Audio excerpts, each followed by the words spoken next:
This book, it will show you everything you need to know to keep our family safe. It all started with Grandma. Death is coming for us because we were never supposed to exist. Maybe Death's not actually coming for our family. Because that would be crazy. Good luck.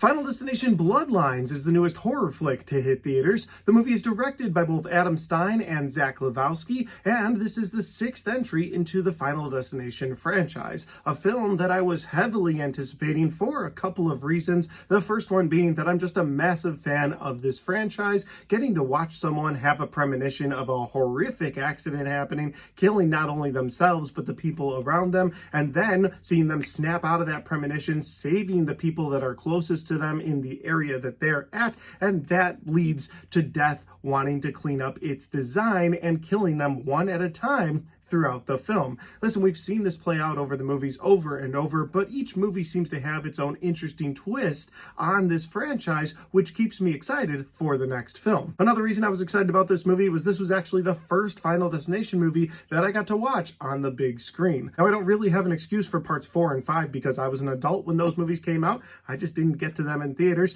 but the original 3 in this franchise, probably the better ones in this franchise, all came out when I was a kid. I never had a chance to see those in theaters. So again, this was the first time I got to see a Final Destination film on the big screen. And the final reason I was excited about watching this movie was because I've been watching and reviewing each and every one of the Final Destination films leading to this sixth entry. So if this is the first time you found my channel and you want my thoughts on the previous entries in this franchise, well, all of those are on my YouTube channel, and I'd love for you guys to check them out. Once I'm done filming and editing this video and it's up on YouTube, be on the lookout for a full ranked list of the entire Final Destination series from worst to best, in my own personal opinion. That is what this whole review series has been building up to, and I hope you guys enjoy that video when it comes out. All right, let's get into the review for Final Destination Bloodlines. Here we go. That is one big pile of shit. No, I shot him. Bullets in the fall killed him. So Final Destination Bloodlines opens up like your typical Final Destination film where you have a character having a premonition about a horrific accident that's going to take place and then them trying to get away from that accident. Now, before going on with the rest of the synopsis, I do want to say that I try to keep these reviews as spoiler-free as possible for you guys because I don't want to reveal the whole movie. I do feel like to get into the synopsis, I have to give you a few things that might be considered minor spoilers, so I'm just giving you a heads up on that. If you truly want a spoiler-free experience of Final Destination Bloodlines, go check this movie out in theaters and then come back to this review. Now, with that disclaimer out of the way, I'll get into the rest of the synopsis. So the movie opens up with a character named Iris going on a date with her boyfriend. He's got her blindfolded at the beginning because he wants the restaurant to be a big surprise to her. Turns out it's this new sky-rise restaurant that's over 400 feet in the air. You get into the lobby and then you have to take an elevator all the way up to this restaurant. She's so excited about this. They get up there, there's singing, there's dancing, there's drinking, there's food. It's a good time. Her boyfriend proposes to her. She's so excited about that.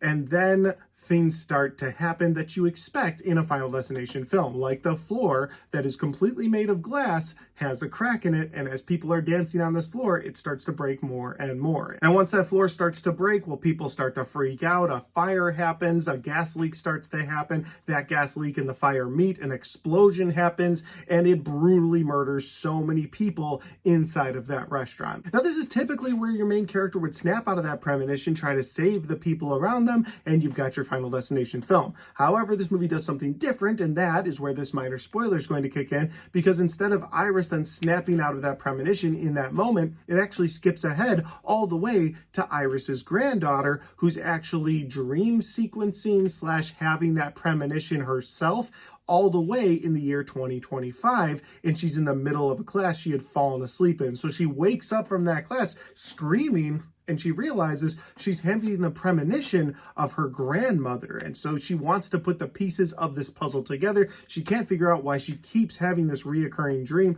of her grandmother and her grandfather being in this horrific accident, everybody dying around them. So she goes to seek out her grandmother, Iris. And once Stephanie meets up with her grandmother and she gets everything explained to her, you find out that Iris was actually able to save everyone's life that day because she stopped the main gas explosion from happening. She stopped people from breaking through that glass floor, and she saved everyone's life. And you also find out that Death has been trying to clean up its design ever since then. But because Stephanie's grandmother Iris is still alive, Iris was able to have several kids, and the bloodline of Iris has now evolved into two separate families, both with kids of their own. And so now Death is sort of waiting for Iris to slip up so that once it can kill her, it can now go after the rest of her bloodline that shouldn't exist in the first place. And so at that point, it's up to Stephanie to try and break Death's design once again. And that is the best synopsis that I can give you for Final Destination Bloodlines. If that sounds like a fun time in the theater, well, you should go check this movie out. It is playing in theaters now. Now I'm going to get into my positives and my negatives for Final Destination Bloodlines. But before I do that, if this is the first time you found my channel, well, I would love for you guys to hit that subscribe button. Check out all the different content that I have, whether you like movie reviews or Blu-ray talk or ranked list videos. I've got a little bit of everything on my channel, and I'd love for you guys to check it out. All right, let's get into my positives and my negatives for Final Destination Bloodlines. So my first positive in this movie is going to be that opening premonition scene, but not for the typical reasons. I feel like usually I make this one of my positives because of the carnage in that scene, watching people die in unique ways in that scene, but this movie does it differently. Yes, you get a lot of carnage, you see people die in unique ways. I mean, one lady gets crushed with a piano and sent out a window to her death. So there's some great unique kills in this opening premonition scene, but why this is in my positives this time around is it really subverts your expectations. It takes what you know about the Final Destination franchise and it flips it on its head. And then the movie continues to do that throughout the film, something that I was really appreciative of because it felt fresh, and the opening of this movie made you feel like you were watching something new. This also might be the longest premonition scene in a Final Destination film, but it had a lot to set up because this movie heavily relies on you connecting with the characters in this film. And so it takes the time to talk about Iris, to show the fact that she's pregnant, she hasn't told her boyfriend yet, and it takes time talking about other characters in that scene that we're going to talk about in a little while. And I really liked that it took the time to build all those people. It just made the premonition scene that much better. And that'll lead to my next positive in this movie, and that is going to be those brutal, anxiety-filled death scenes that we've all come to expect out of this franchise. Because while that opening premonition does subvert your expectations, while they do some things in this movie that are sort of different from the trends we've seen in the previous films, well, one thing you can guarantee you're going to get are some brutal, anxiety-filled death scenes throughout this film. So if you're there for those scenes, you're really going to enjoy them. I won't go into too many details of those scenes because I don't want to spoil things for people, but if you've seen the trailers for this film, there's two in particular that they took and they put in those trailers, and you get all and more of what they promised you from the trailers. So again, the death scenes, if you're there for that, it's a good time. My next positive is going to be some genuine laughs that are peppered in throughout this film. Something that I think is severely lacking from the majority of this franchise are moments of levity, moments to let you, the audience, breathe for a second. And this movie does a good job peppering those things in, because in the first film, you know, it's a very serious situation. Everybody dies on that flight. Alex gets off with his friends. He's trying to keep them alive. There's not really a moment to laugh throughout that movie. And I'm not saying I need a comedy mixed in, but just a couple moments of levity. And I feel like this movie does a good job with that without compromising the seriousness of the situation, because you have characters that'll be in these situations, or they'll realize that, hey, we either have to take a life or we have to die. In fact, there's one moment where two guys are talking to each other in a hospital, and they're like, well, whose life would we even take? How would we even know how many years they have left? And they look over and there's a room of babies, and they both kind of give each other a look like, maybe. And they're like, no, we couldn't do that. But, you know what I mean? Like, and it makes you, the audience, laugh. So the moments of levity in this movie really worked for me, and they didn't seem to compromise the seriousness of the situation. Another positive I have for this movie is that the filmmakers really seem to enjoy giving some special things to the fans throughout this movie. Now, the fifth movie kind of did this as well. You'd see a log truck go by and it'd be sort of a wink toward, hey, we know what scares you the most in this franchise. And this movie does that too. It shows you a log truck at a couple different times, and you're like, oh, that's right, the log truck scene. Like, that's If you're a fan of the franchise, they put that in there for you specifically. Now, there could have been more, and maybe I missed some things, but the one that stood out the most to me was you actually see the poster for Final Destination 5 at one point in this movie. I won't go into how you see that poster. It is a very gory scene, but you see the poster for that film, and immediately I spotted it, and I was like, that is so cool that they threw that in there, because it's a gory scene in general, but just the way that they showed it to you, the fans, I really like that. My next positive for this movie is going to be the character development given to so many of the characters throughout this movie. Now, that was something I was a little worried about going into it. I was like, okay, is this going to be another Final Destination film where I'm supposed to care about so many people? I mean, the movie is called Bloodlines, so there's going to be so many kids and grandkids that I care about in this movie, but I'm not really going to be attached to any of them. But this movie does a good job of developing their characters enough for you, the audience, to care about them. Something that I think was missing in previous entries in this franchise, because you'd see somebody get set up for a kill and you'd just be like, yeah, I don't really care about them. Yeah, do your thing, Death. I want to see a fun kill scene. But in this movie, I feel like they develop enough of the kids and grandkids of this Iris lady from the beginning of the movie that you actually care about them and you don't want them to die. So when the movie gives them a fighting chance, gives them the ability to get away from Death's design, you're rooting for them. Again, that's not always the case for the characters in the Final Destination franchise, and I appreciated that they did that with this movie. So not only developing them, but making me care for them throughout the film. And my final positive for this movie is going to be the emotional send-off that they give to Tony Todd's character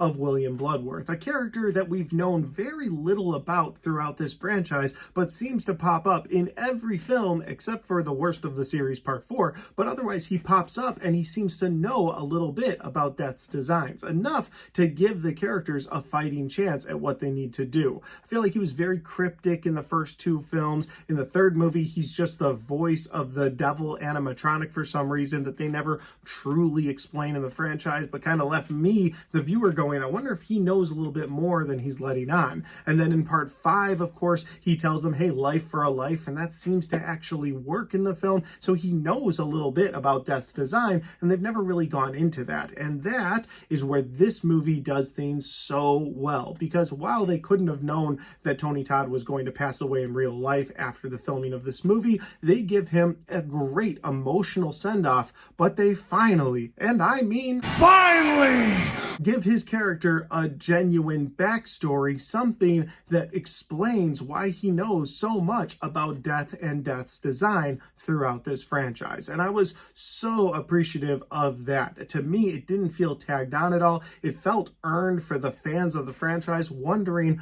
where Tony Todd's backstory was going to come in, telling why he knows so much about Death's designs. As a fan of this franchise, I couldn't have been happier with the way they handled his character and with the way they treated his character, because, again, this positive is also about the emotional send-off that they give his character, how he tells them, you can't control life and death. Death will come for us all one way or the other. I mean, his character in this movie is dealing with cancer, and so he says, yes, I've escaped death for such a long time, but eventually cancer caught up to me. And he tells them, live every moment of your life, love the people around you. And I thought that was such a perfect emotional send-off for not only his character, but Tony Todd exiting this franchise. Again, handled it so well, very emotional. I really appreciated that as a fan. And that'll lead me over to my negatives, and I truly only have one negative as of right now. Now, I've only seen this movie once, 24 hours ago. Maybe on repeat viewings, I'll have other things that sort of irritate me about this movie. But as of right now, I really only have one negative, and that is that this movie doesn't connect to the rest of the franchise. It feels very standalone, much like Part 3 and Part 4 of this franchise. And that's something that I really didn't like about Part 3 and Part 4, because I feel like 1, 2, and 5 connect so well together, and I really wanted 6 to find a way to blend itself into the rest of this franchise, and it doesn't really do that. It's very much so a standalone film about this family that evaded death so long ago that now it's coming after all of their bloodlines. There's no mention of Flight 180, and I suppose you could infer that, okay, well, maybe because Iris saved all these people over the years tracking down all these bloodlines, that's why death caused all these accidents. But again, that's just you making an assumption, because it doesn't clearly state that. And I wish the movie had been cleaner about that. I really do. I like if they had found a way to tie together Iris's story with Flight 180, with the roller coaster, with the log truck, if they have found a way to do that, I would have not had this gripe at all, because to me, that's perfect. It really explains why Death has been doing all of these horrific accidents over the years, just trying to clean up the mess that Iris created. But because you never get a clear definition of that, I was a little disappointed. I wanted it to connect to the rest of the franchise a little bit better. But honestly, guys, that's my only negative for Final Destination Bloodlines. I had a really fun time with this movie overall. It's a movie that I would highly recommend to Final Destination fans. If you love the rest of the franchise, you're really going to love this movie. If you're a horror fan and you're in it for the carnage and the gore and the unique deaths, then you will enjoy this movie as well. But honestly, guys, that's my only negative. Now, I've only seen this movie once. Maybe I'll have more negatives going forward in the future after repeat viewings. But for now, just that not connective tissue happening, kind of the only thing that bothered me. Overall, I had a really fun time with Final Destination Bloodlines. It's a movie that I would highly recommend to fans of the franchise. If you're just a horror fan or you like carnage and gore or unique deaths, then I think you'll also really appreciate this movie. I would recommend you go check this out on the biggest screen possible as soon as you can. But guys, those are just my opinions, because that's my review for Final Destination Bloodlines. Have you had a chance to see this movie yet? If you have, let me know in the comment section down below. Let me know what you liked about it, what you didn't like. Maybe we agree or disagree. I'd love to hear all your thoughts in that comment section. And finally, guys, if you like this video, don't forget to hit that like button, because it helps the video, it helps the channel, and it helps me right here. Thanks for watching, and I'll see you next time.